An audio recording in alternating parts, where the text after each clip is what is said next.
Hi everyone. In this video, we are going to see the summary and analysis of the poem Anecdote of the Jar written by Wallace Stevens. Wallace Stevens was an American writer. His period was between 1879 and 1955.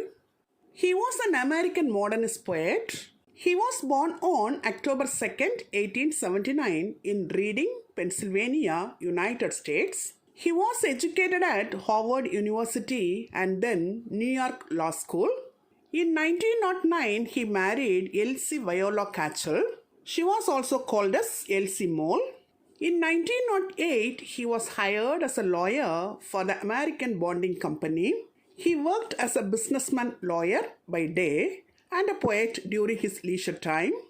His notable works are Harmonium, The Idea of Order at Key West, The Man with the Blue Guitar, The Auroras of Autumn, and of Modern Poetry.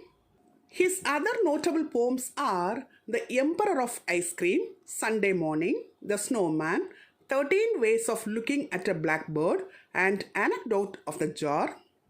In 1951, he received the Robert Frost Medal, and in 1955, he won the Pulitzer Prize for Poetry for his collected poems. He died on August 2nd, 1955 in Hartford, Connecticut, United States at the age of 75. He was an important figure in the 20th century American poetry. Now let's see some details about his poem Anecdote of the Jar.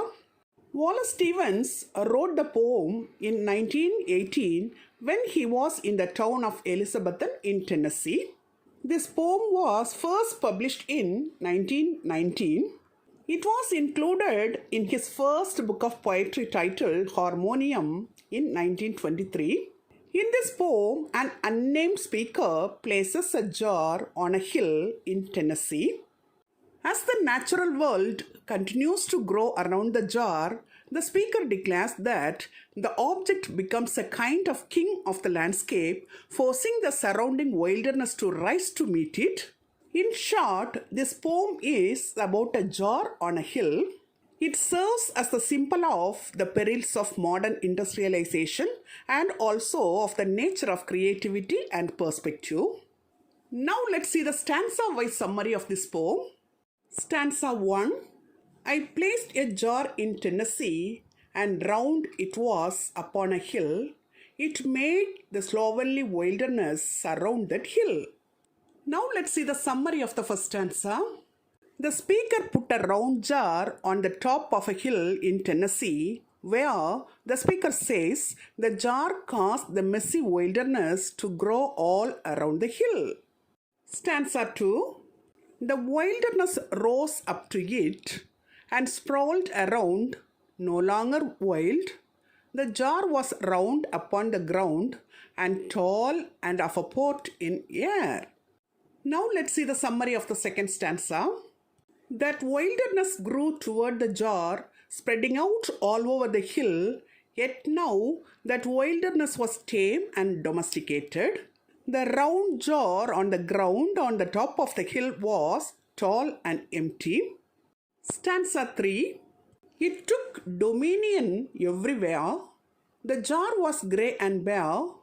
It did not give off bird or bush, like nothing else in Tennessee. Now let's see the summary of this third stanza. The jar became king of everything. It was grey and empty. It was not part of nature like the birds and plants nearby, unlike everything else in the state. Till now, we have seen the summary of this poem. Now let us see the analysis of this poem. This poem is written in the first person narration. The poem explores the relationship between humanity and the natural world. It is about humanity's desire to impose order and structure on its environment. This poem is a commentary on the suffocating rigidity of modern life. It is a critique of the human desire to conquer the earth and a takedown of industrialization. The jar seems to represent civilization and serves as a sort of emissary of the human world. The wilderness emphasizes the contrast between the neat, orderly jar and the untamed world that surrounds it. The jar infects nature, taming or domesticating its wilderness. It reflects the way that human society literally dominates so much of its environment. The speaker creates a kind of tension between something artificial and something natural, that is, jar versus hill and civilization versus nature.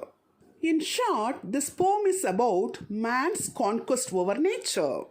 The poet uses jar as a metaphor for mankind and its creations in an otherwise non-human world.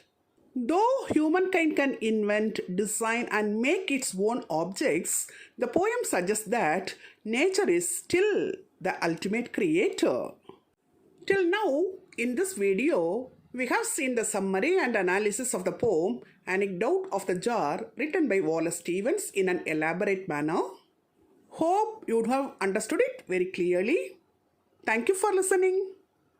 For more videos on English language and literature, subscribe and watch our YouTube channel English Language Waves.